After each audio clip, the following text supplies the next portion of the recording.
नमस्कार, आप देखना शुरू कर चुके हैं दिव्य न्यूज और मैं हूं गजेंद्र सिंह चौहान। तो देख लेते हैं सरदार शहर की आज की सभी ताजा तरीन बड़ी खबरें।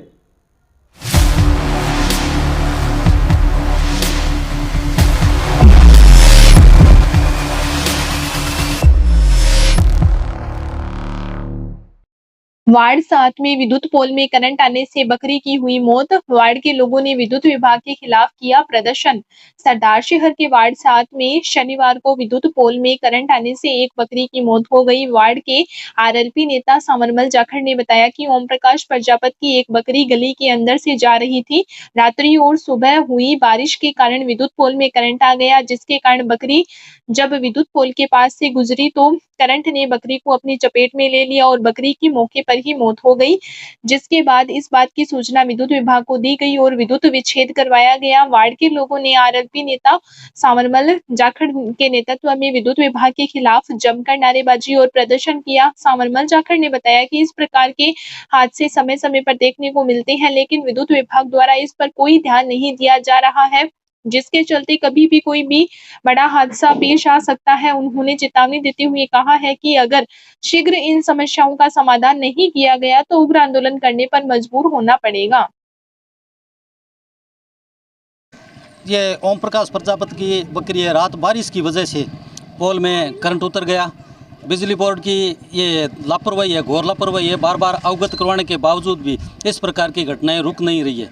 कल परसों ये एक घटना गांव में बिकमसरा में हुई थी, जिसे किसान के ऊँट की मौत हो गई थी और महिला घायल हो गई थी। और आज 2 दिन बाद ही इस प्रकार की घटना, यह तो चलो गनीमत रही, कोई इंसान पास नहीं आया। ये बकरी थी, बकरी को बचाने के चक्कर में इनके पत्नी को भी करंट का झटका लगा है।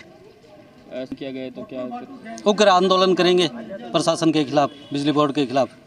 हुआ है? फ़ोन उठाते ही नहीं है। बार बार फ़ोन करने 10 बार फ़ोन किया तभी तो फ़ोन उठा के एक बार लाइट कटाई गई है।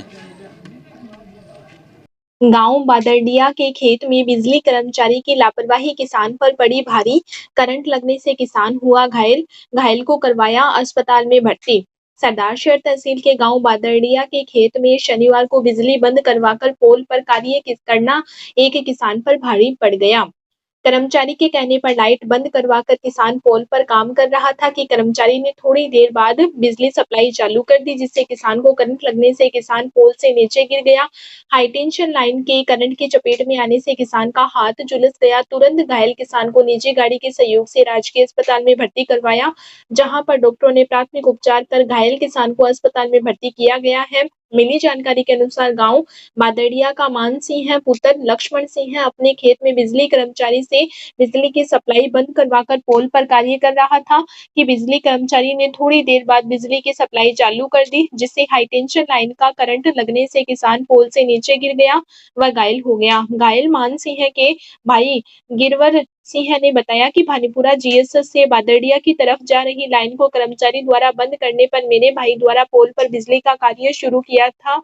वहीं इसी लाइन में आगे भी कुछ किसानों द्वारा बिजली कर्मचारी से बिजली की सप्लाई बंद करवाकर कार्य शुरू किया था, लेकिन बिजली विभाग के कर्मचारी ने लापरवाही से बिजली की सप्लाई चालू कर दी, जिससे मेरे भाई को करंट लगने से पोल से नीचे गिर गया। भगवान की कृपा रही कि मेरे भाई का एक हाथ झुलस गया, वहीं ज्यादा करंट नहीं लगा, अन्यथा बड़ा हादसा हो सकता था। वहीं सूचना पर युवा नेता हंसराज सिद्ध अस्पताल पहुंचकर घायल की कुशल क्षेम पूछकर अस्पताल के डॉक्टरों से राय लेकर उपचार की जानकारी ली। भानीपुरा पुलिस थाने में किसान द्वारा रिपोर्ट देने पर पुलिस आगे की कार्रवाई शुरू करेगी।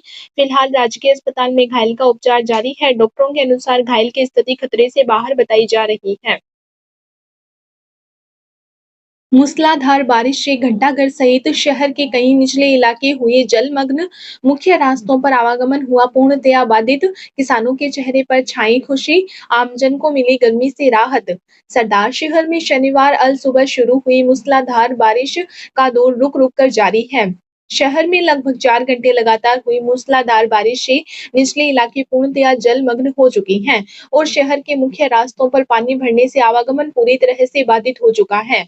शहर के घंटाघर, मूर्ति कुई, अथुणा बाजार, शिव मार्केट, सब्जी मंडी, सोमनाथ मंदिर, मीणा कुआ, मेगा हाईवे पर एसबीडी कॉलेज के सामने पानी भरने से आवागमन पूरी तरह बाधित हो चुका है और लोग अपने गंतव्य स्थान तक जाने के लिए लंबी दूरी तय कर रहे हैं। नगर पालिका प्रशासन मानसून की तैयारियों को लेकर कई प्रकार की तैयारियां करता है, लेकिन शहर में आई पहली तेज बारिश ने ही नगर पालिका की तैयारियों की पोल खोल दी और शहर के अधिकतर निचले इलाके पूरी तरह से जलमग्न हो चुके हैं। पैदल राहगीर और मोहल्ले में रहने वाले लोग बरसाती पानी के बीच से गुजरने को मजबूर हो रहे हैं। मुख्य बाजार में 3 फीट से ज्यादा पानी भरने से शनिवार सुबह 9 बजे तक बाजार नहीं खुले हैं।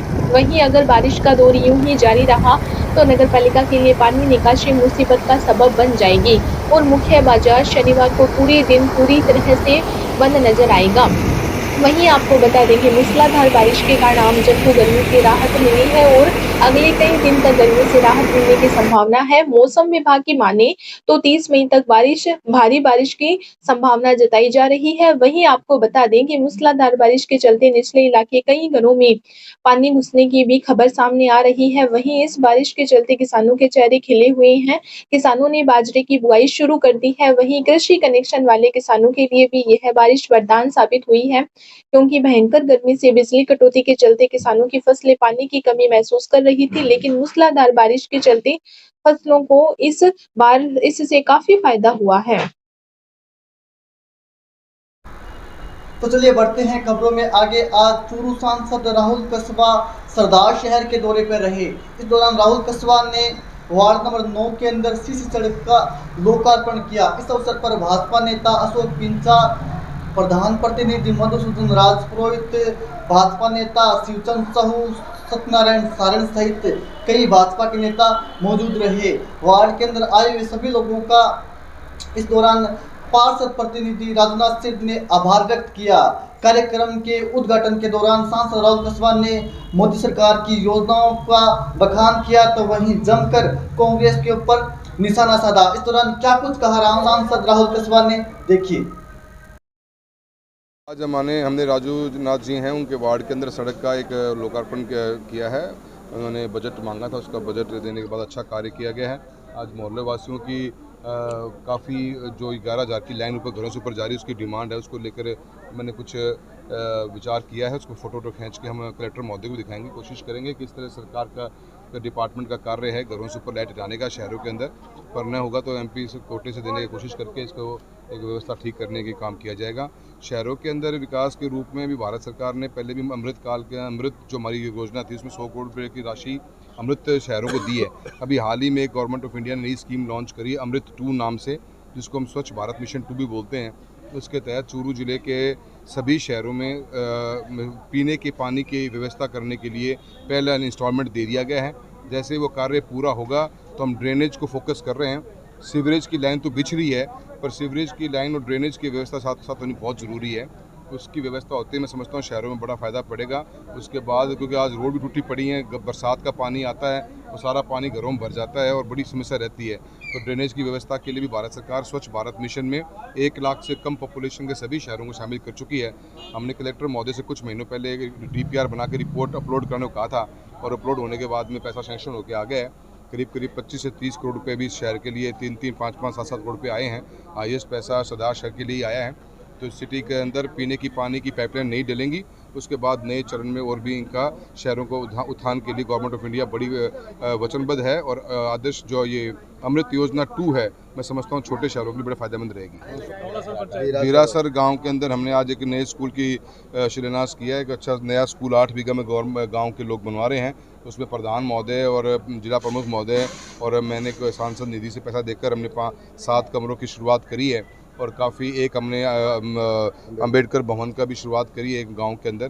तो विकास कार्य जो पहले किए थे उनका उद्घाटन और नए विकास कार्यों जो गवर्नमेंट की डिमांड रहती है उनको शिलान्यास किया। प्रधान महोदय हमारे साथ थे आज और जिला प्रमुख महोदय साथ है, भाई अशोक जी के नेतृत्व में हम सब ने आज गांव का टूर कर और साहू साहब साथ ही रहे हैं। हम सब ने कोशिश ये कर रहे हैं कि जो भी हमारा जो फंड्स हैं प्रधान महोदय का और प्रमुख महोदय का, सांसद निधि इतनी बड़ी नहीं होती है, हम तो सिर्फ स्कूली शिक्षा के अंदर ज़्यादा फोकस कर रहे हैं, तो जितना भी हो सके गाँव तक विकास पहुँचाने की कोशिश की जा रही है। और हमारी उससे बड़ी कोशिश देश के प्रधानमंत्री नरेंद्र मोदी जी द्वारा जो गवर्नमेंट की स्कीम्स हैं उनको एग्जीक्यूशन का हमारा सबसे बड़ा फोकस रहता है।